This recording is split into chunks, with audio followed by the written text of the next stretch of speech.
Лоренцо потерял все в одно ужасное утро. Авария на побережье лишила его способности ходить и почти смысла жить. Когда-то он был хозяином сети роскошных виноделен, человек, перед которым склонялись партнеры и пресса. Теперь, забытый всеми мужчина в инвалидной коляске, затерявшийся в тишине старого виллы. Дни тянулись без конца.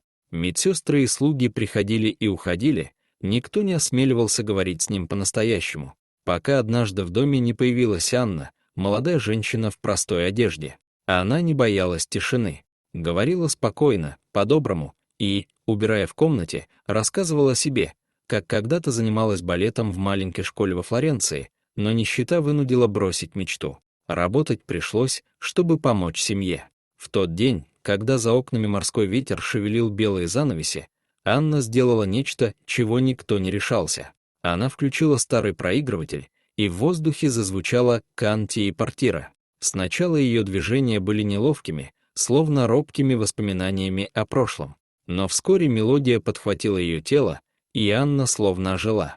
Ее танец наполнил комнату светом, а глаза Лоренцо впервые за годы блеснули живостью. Он почувствовал, как где-то глубоко в груди расправляется нечто забытое, легкость, достоинство, жизнь.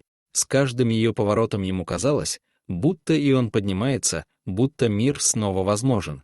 Через несколько дней на виллу приехал его сын Матео, известный миллиардер, человек, для которого важнее всего были сделки и репутация. Он вошел в комнату и замер, перед ним танцевала горничная, а его отец, парализованный Лоренцо, хлопал в ладоши с улыбкой на лице.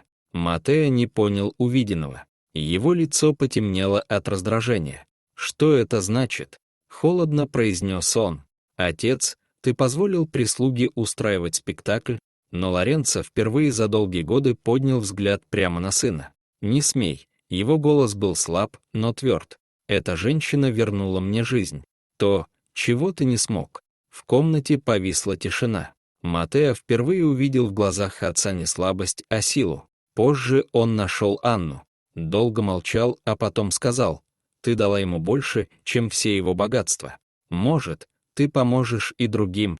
У меня есть связи с театром во Флоренции. Ты заслуживаешь сцену, а не метлу». Анна не сразу поверила. Слезы блеснули на ресницах.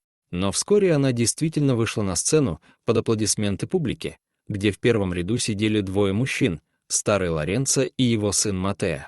С тех пор на вилле больше не было пустой тишины. Там звучала музыка, смех и шаги тех, кто снова научился жить. И каждый вечер, когда солнце садилось за море, Лоренцо говорил, глядя на Анну: «Иногда одно движение сердца сильнее всех империй». Дорогие зрители, что вы думаете об этой истории?